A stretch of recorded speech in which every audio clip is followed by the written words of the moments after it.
Isaiah chapter 9. Nevertheless, there will be no more gloom for those who were in distress. In the past he humbled the land of Zebulun and the land of Naphtali. But in the future he will honor Galilee of the nations, by the way of the sea beyond the Jordan. The people walking in darkness have seen a great light. On those living in the land of deep darkness a light has dawned. You have enlarged the nation and increased their joy. They rejoice before you as people rejoice at the harvest, as warriors rejoice when dividing the plunder. For as in the day of Midian's defeat, you have shattered the yoke that burdens them, the bar across their shoulders, the rod of their oppressor. Every warrior's boot used in battle and every garment rolled in blood will be destined for burning, will be fuel for the fire. For to us a child is born, to us a son is given, and the government will be on his shoulders. And he will be called Wonderful Counselor, Mighty God, Everlasting Father, Prince of Peace. Of the greatness of his government and peace there will be no end. He will reign on David's throne and over his kingdom, establishing and upholding it with justice and righteousness from that time on and forever. The zeal of the Lord Almighty will accomplish this. The Lord has sent a message against Jacob. It will fall on Israel.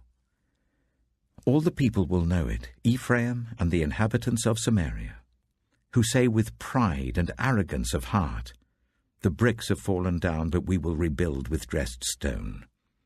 The fig trees have been felled, but we will replace them with cedars. But the Lord has strengthened Reason's foes against them, and has spurred their enemies on. Arameans from the east and Philistines from the west have devoured Israel with open mouth.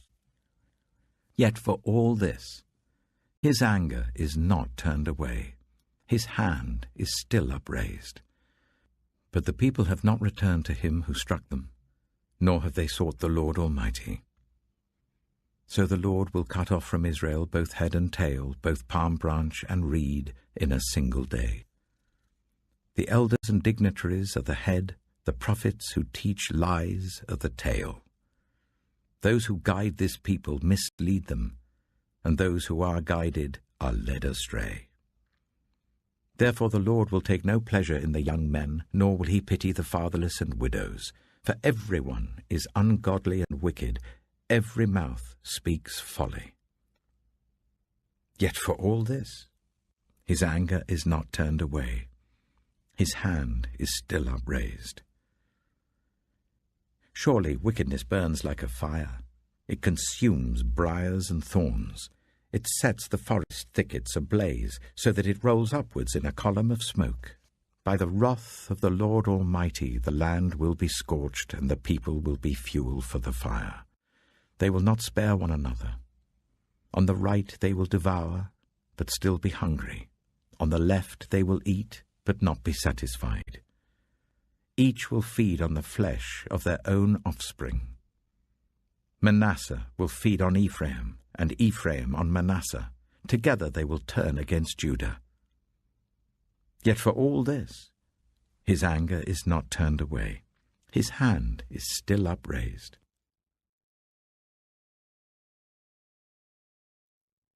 Isaiah chapter 10.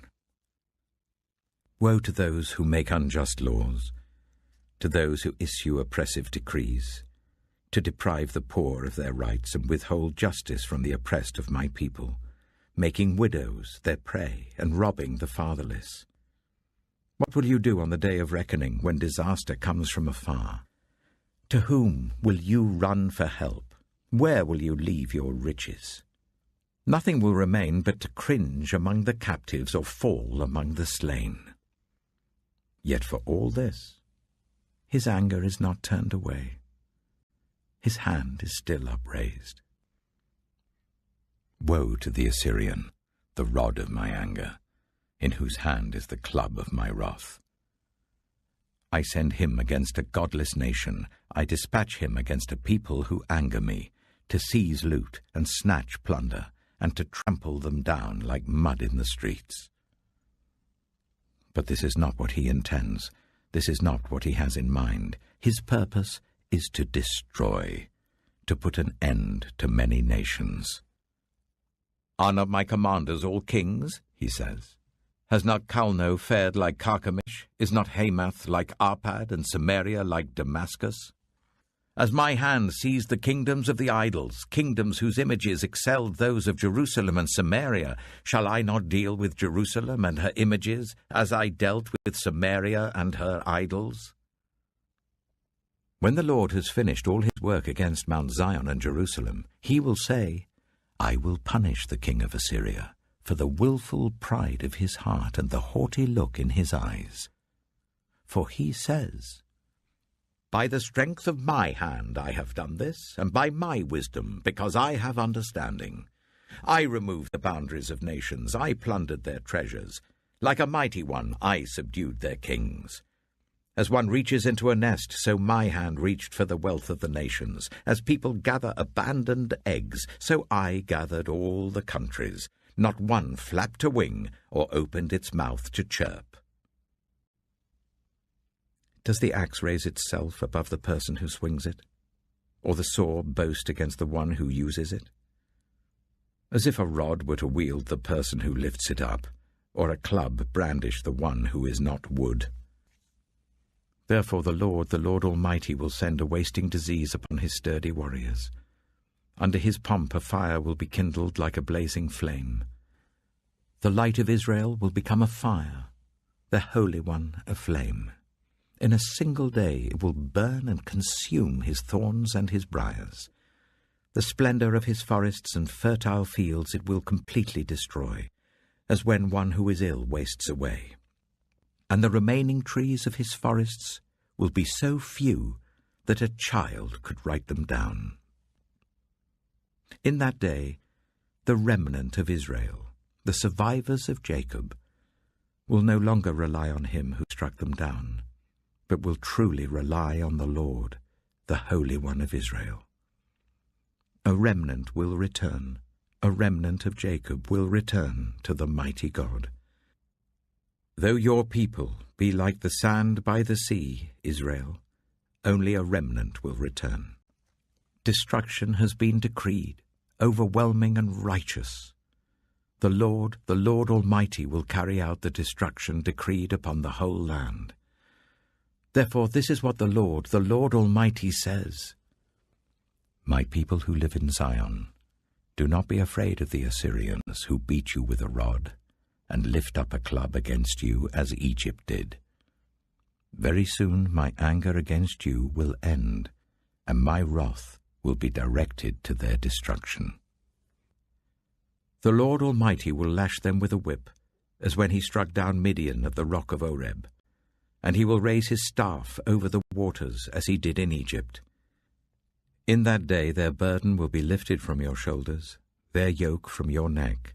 The yoke will be broken because you have grown so fat. They enter Aiath.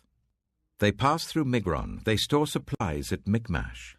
They go over the pass and say, We will camp overnight at Geba. Ramah trembles. Gibeah of Saul flees. Cry out, daughter Garlim. Listen, Laisha. Poor Anathoth. Madmenah is in flight.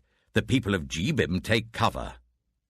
This day they will halt at Nob. They will shake their fist at the mount of daughter Zion, at the hill of Jerusalem. See, the Lord Almighty, will lop off the boughs with great power. The lofty trees will be felled. The tall ones will be brought low. He will cut down the forest thickets with an axe. Lebanon will fall before the mighty one.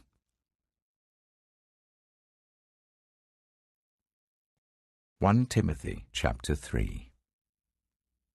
Here is a trustworthy saying. Whoever aspires to be an overseer desires a noble task. Now, the overseer is to be above reproach, faithful to his wife, temperate, self-controlled, respectable, hospitable, able to teach, not given to drunkenness, not violent but gentle, not quarrelsome, not a lover of money. He must manage his own family well and see that his children obey him, and he must do so in a manner worthy of full respect. If anyone does not know how to manage his own family, how can he take care of God's church? He must not be a recent convert, or he may become conceited and fall under the same judgment as the devil. He must also have a good reputation with outsiders, so that he will not fall into disgrace and into the devil's trap. In the same way, deacons are to be worthy of respect, sincere, not indulging in much wine, and not pursuing dishonest gain. They must keep hold of the deep truths of the faith with a clear conscience. They must first be tested, and then, if there is nothing against them, let them serve as deacons. In the same way, the women are to be worthy of respect, not malicious talkers, but temperate and trustworthy in everything. A deacon must be faithful to his wife and must manage his children and his household well. Those who have served well gain an excellent standing and great assurance in their faith in Christ Jesus. Although I hope to come to you soon, I'm writing to you with these instructions so that if I'm delayed, you will know how people ought to conduct themselves in God's household, which is the church of the living God, the pillar and foundation of the truth. Beyond all question, the mystery from which true godliness springs is great. He appeared in the flesh, was vindicated by the Spirit, was seen by angels, was preached among the nations, was believed on in the world, was taken up in glory.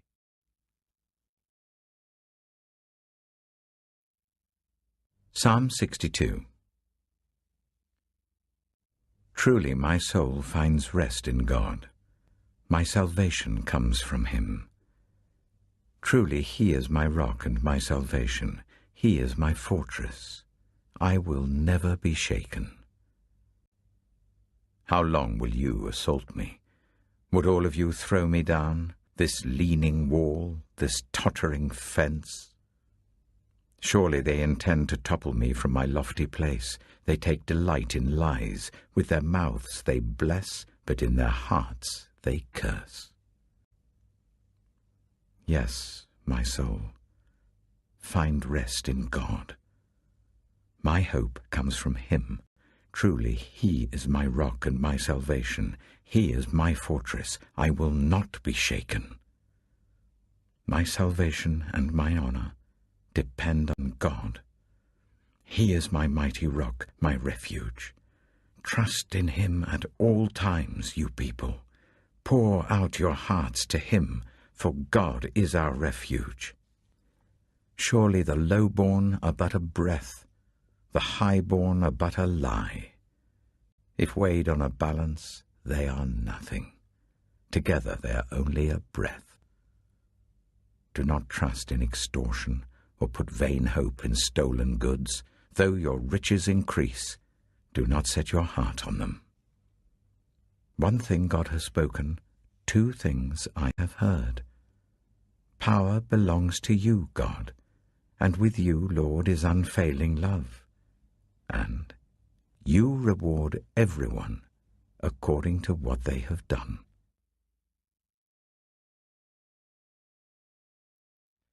Proverbs chapter 11. The Lord detests dishonest scales, but accurate weights find favor with him. When pride comes, then comes disgrace, but with humility comes wisdom. The integrity of the upright guides them, but the unfaithful are destroyed by their duplicity. Wealth is worthless in the day of wrath, but righteousness delivers from death. The righteousness of the blameless makes their paths straight, but the wicked are brought down by their own wickedness. The righteousness of the upright delivers them, but the unfaithful are trapped by evil desires. Hopes placed in mortals die with them. All the promise of their power comes to nothing. The righteous person is rescued from trouble, and it falls on the wicked instead. With their mouths the godless destroy their neighbors, but through knowledge the righteous escape. When the righteous prosper, the city rejoices. When the wicked perish, there are shouts of joy. Through the blessing of the upright, a city is exalted, but by the mouth of the wicked it is destroyed. Whoever derides their neighbor has no sense, but the one who has understanding holds their tongue. A gossip betrays a confidence, but a trustworthy person keeps a secret. For lack of guidance, a nation falls, but victory is won through many advisers. Whoever puts up security for a stranger will surely suffer, but whoever refuses to shake hands in pledge is safe. A kind-hearted woman gains honor, but ruthless men gain only wealth. Those who are kind benefit themselves, but the cruel bring ruin on themselves.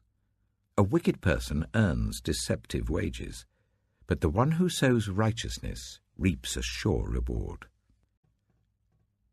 Truly the righteous attain life, but whoever pursues evil finds death. The Lord detests those whose hearts are perverse, but he delights in those whose ways are blameless. Be sure of this, the wicked will not go unpunished, but those who are righteous will go free. Like a gold ring in a pig's snout is a beautiful woman who shows no discretion. The desire of the righteous ends only in good, but the hope of the wicked only in wrath. One person gives freely, yet gains even more. Another withholds unduly, but comes to poverty. A generous person will prosper. Whoever refreshes others will be refreshed.